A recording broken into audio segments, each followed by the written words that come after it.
Oh, I messed it up. I'll try again at the end of the video, but I may as well just keep part of that in there. It's amazing. I haven't been playing much. But I wanted to just give a few of my notes and maybe even throw in a few videos or photos at the end of the recent Trump-Kim summit in Hanoi. And I've got my shirt here to prove I was there.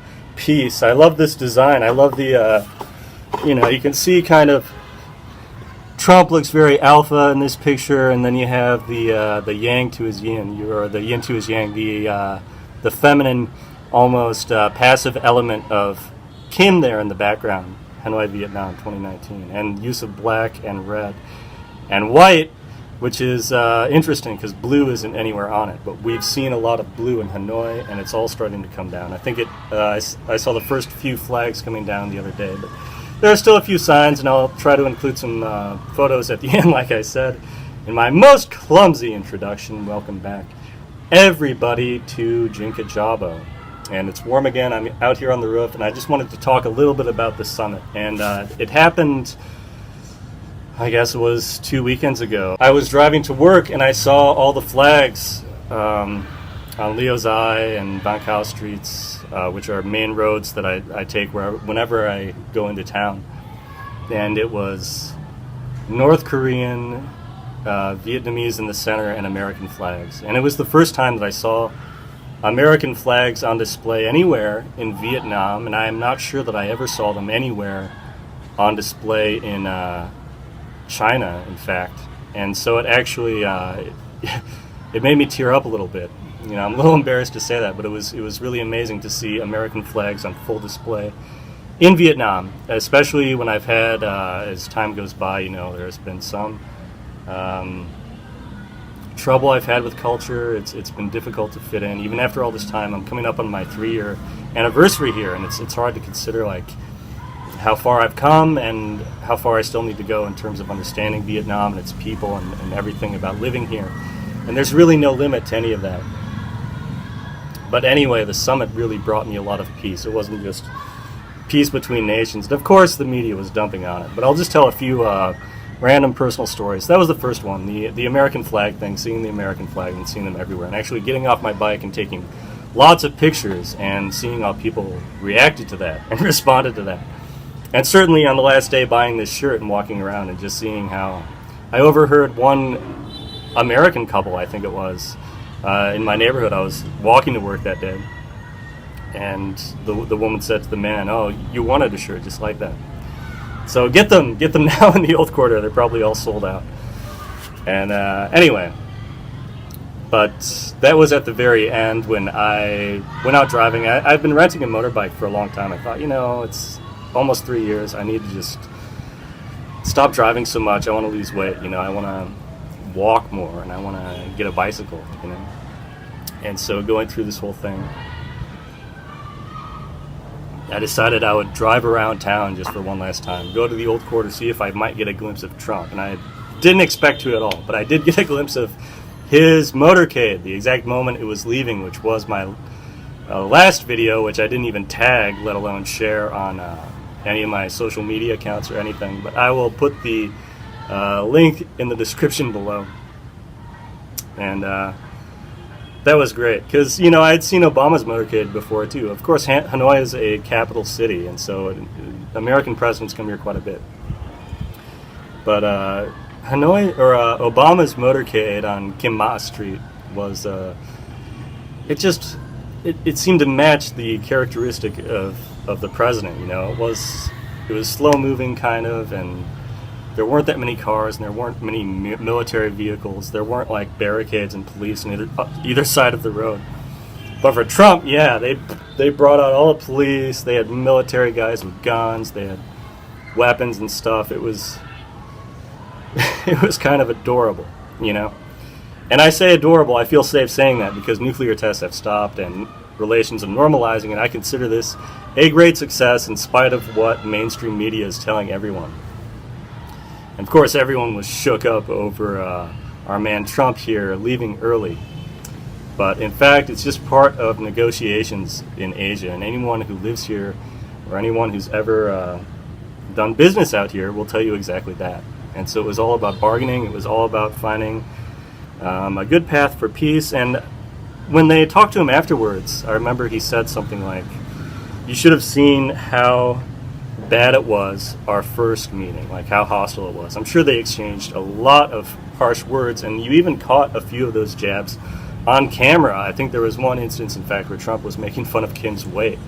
He says, "Why don't we all just stand somewhere so we can look nice and thin?" And he looks over at Kim, and Kim being a pudgy guy, I talk about losing weight and trying to drive less, but man, he seems even fatter than the last time I saw him. Sorry, North Korea, for pointing it out to you.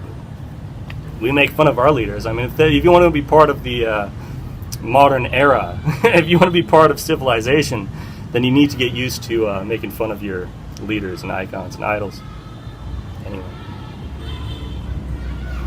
the last story I wanted to talk about the summit was in between. My friend Robert is from the Twin Cities, and he owns a bar out here.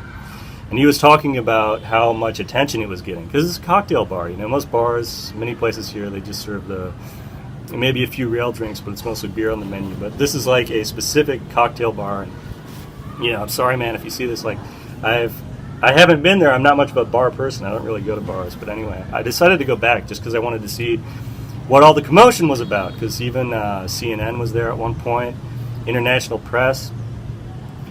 It was fantastic. And so I sat down, I just had a drink, and I actually chatted with him while it was happening. I was just there on my own. I was driving home from work, just wanted to have a couple of beers.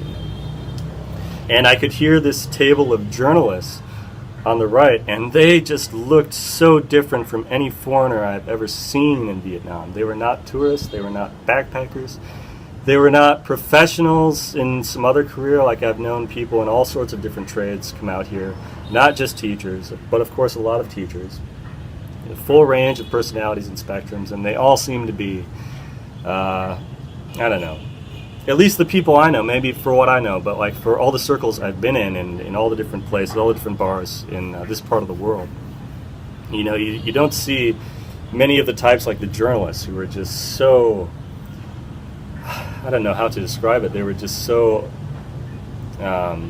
open and type A and just extroverted and weird by our standards, I would say, speaking for expats. They were handing out business cards to people, and they all had these, I don't know, their clothing looked like a week old, It looked like they were just all about surface appearance and everything. And they were just all like sitting at the table just making these inane, banal comments about Vietnam, about press, and then talking shit about our man, the Great White Hope, Donald Trump. And I'm just sitting there thinking, they don't even notice me. I'm looking kind of shabby. I've been working all day. The weather was kind of bad. It was raining on the way up, on the way there, and so now, of course, I was just like anyone. I was just like on my social media, ignoring everything, and just eavesdropping. And it's such a treasure to eavesdrop on English conversations out here, because, the thing is, I don't go to bars very much, but when I do go to bars, it's often backpacker bars or tourist bars and stuff like that. And so I'm used to seeing a certain type of Western individual out here, more than others, especially in bars like that. So that was my bar story. So I guess those are the three things. And anyway, I just wanted to say in sum that I feel like my prayers are being answered, that there is progress for peace going on, and that many good things are happening, and I just keep praying for America and for North Korea and for Vietnam, and hoping for the best for these three nations, and hoping that